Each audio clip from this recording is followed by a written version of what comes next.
ஸ்ரீமதே ராமானுஜாய நமக. ஆழ்வார் எம்பெருமானார் ஜீயர் திருவடிகளே சரணம். ஆச்சாரியன் திருவடிகளே சரணம். கடலுக்கு வெளியே வந்தபடியாலே எம்பெருமானுக்கு பெரும்புறக் கடல் என்ற பிரசித்தமான திருநாமம் ஆழ்வார்களாலே மங்களாசாசனம் பண்ணப்பட்டிருக்கிறது.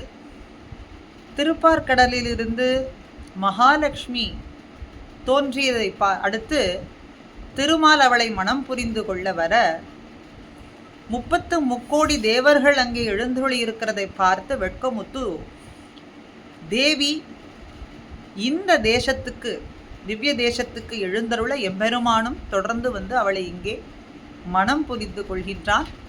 இந்த திருக்கல்யாணத்தை காண அத்தனை தேவர்களும் தேனீக்கள் வடிவிலே வந்து இந்த திருக்கல்யாணத்தை கண்டு மகிழ்வுற்றார்கள். இன்றும் இந்த திவ்ய தேசத்துல தாயார் சன்னதியிலே தேன் கூடு இருப்பதை அதில் தேனீக்கள் இருக்கிறத நாம் பார்க்கலாம். அப்படி அற்புதமான திவ்ய தேசம் திரு கண்ண மங்கை என்கின்ற திவ்ய தேசம். சப்தாமிருத க்ஷேத்திரம் என்கின்ற ஏற்றமும் இந்த க்ஷேத்திரத்துக்கு உண்டு. விமானம், மண்டபம், அரண்யம், சரசு, க்ஷேத்திரம், ஆறு, நகரம் என்கின்ற 7 அம்சங்கள் ஏற்றம் பொருந்திய திவ்ய தேசம் அமுதமயமாக இருக்கிறதுனாலே இதே சப்தன 7 அமிர்த க்ஷேத்திரம், சப்தாமிருத க்ஷேத்திரம் என்று இந்த திவ்ய தேசத்துக்கு ஏற்றமாக இருக்கு. பக்தவத்சல பெருமாள் கிழக்கு நோக்கி நின்ற திருக்கோலம் பக்தவத்சலன். பக்தர்களிடத்துல வாத்சல்யத்தோடு இருக்கக்கூடியவன், பக்தர்களுக்கு தன்னையே கொடுக்கக்கூடியவன், கருணாமூர்த்தியான எம்பெருமான் பக்தவத்சல பெருமாளாக கிழக்கு நோக்கி நின்ற திருக்கோலத்திலேயும் பெரும்புறக் கடல் என்றும் பத்தராவி பெருமாள், பத்தராவி என்னும் அபிஷேகவல்லி தாயார் கண்ணமங்க நாயகியாக இங்கே தாயார் எழுந்தருளி இருக்கிறாள். எம்பெருமான் தர்சன புஷ்கரணி காவேரி விருத்த காவேரி புஷ்கரணியோடு இங்கே உத்பலாவதக விமானத்துக்கு கீழே எம்பெருமான் காட்சி கொடுத்து கொண்டிருக்கான். வருணன், ரோமச முனிவர், பிருகு முனிவர் 33 தேவர்களுக்கு எம்பெருமான் பிரத்யக்ஷமாய் காட்சி கொடுத்து கொண்டு எழுந்தருளி இருக்கின்றான். திருமங்கையாழ்வார் 14 பாசுரங்களாலே மங்களாசாசனம் பண்ணப்பட்ட திவ்ய தேசமாக காட்சி கொடுக்கின்றது. திருக்கண்ணமங்கை ஆண்டான் மோட்சம் பெற்ற திவ்ய தேசமும் இதுவே. திருக்கண்ணமங்கை ஆண்டான் நாதமுனிகளினுடைய சிஷ்யரான திருக்கண்ணமங்கை ஆண்டான் எதிலேயும் ருச்சி என்பது அறவே விட்டு பகவத் விஷயத்திலே ருச்சியை பெற்றதனாலே மோட்சம் பெற்ற திவ்ய தேசமும் இதுவே.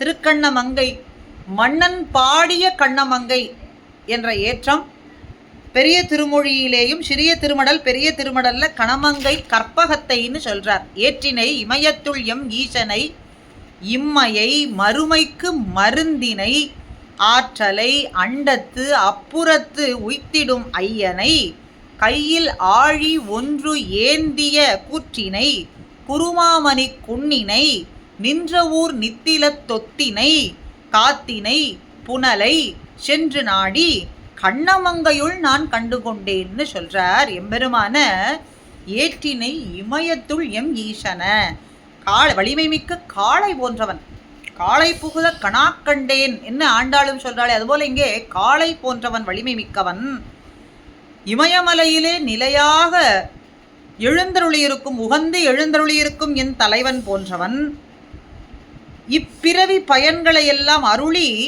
மறுமைக்கு மருந்தாக இருக்கக்கூடியவன், மறுமை இன்பத்தை தரும் மருந்தாக இருக்கக்கூடியவன். அதைத்தான் சொல்றார். ஏற்றினை இமயத்துள் எம் ஈசனை, இமயத்திலே எழுந்தருளி இருக்கும் என்னுடைய ஈசன் போன்றவனை, மறுமைக்கு இம்மை மறுமைக்கு இன்பம் தரும் மருந்தாக இருக்கக்கூடியவன், ஆற்றலை முழுமையான ஆற்றலே உருக்கொண்டவன். ஆற்றலே ஒரு உருவா இருந்ததுன்னா எப்படி இருக்கும், அப்படி உருவாக இருக்கக்கூடியவன், அண்டத்து அப்புறத்து உய்த்திடும் ஐயன், அண்டத்துக்கு அப்பால் உள்ள வீட்டுலகில் அடியவர்களை கொண்டு போய் சேர்க்கக்கூடிய ஐயனா இருக்கக்கூடியவன், தலைவன், கையில் ஆழி ஒன்றேந்திய கூற்றினை தன்னுடைய வலது கையிலே திருவாழி ஆழ்வாரை ஏந்தி கொண்டிருக்கக்கூடியவன், ஒப்பற்ற சக்கரப்படையை தாங்கி கொண்டிருக்கக்கூடியவன், பகைவர்க்கு யமன் திரள் போன்றவன், யமன் போன்றவன். அடியவர்களுக்கு ஒரு விரோதம் என்று வந்தால் அதை நொடியிலே களைவதற்காக எப்பொழுதும் ஆயுதங்களோடு சேர்த்தியாக எம்பெருமான் எழுந்தருளி இருக்கிறான். அப்படி பகைவர்க்கு யமன் போன்றவன், குருமாமணி குன்று சரி, இப்படி அடியவர்களுடைய விரோதிகளை எல்லாம் போக்கக்கூடியவன் எப்படி இருப்பானோன்னா பார்ப்பதற்கும் அழகாக இருக்கின்றான். அழகாலே கொள்ளை கொள்ளும்படியாக இருக்கான் நம்ம எல்லாம்.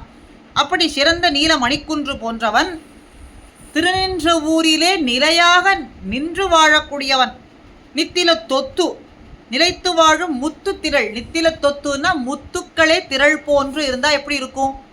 திரள்னா கூட்டமா. அப்படி முத்து திரள் போன்று இருக்கக்கூடியவன், தென்றல் போலே இன்பம் அளிக்கக்கூடியவன், தண்ணீர் போலே உயிர் காப்பவன், காற்றினை புனலை, புனலைன்னா நீர், காற்றினைனா உயிர் வாழ தகுதியான காற்று, புனலை, அத்தகைய எம்பெருமான நான் தேடி தேடி சென்றேன், கண்டுகொண்டேன். எங்கே?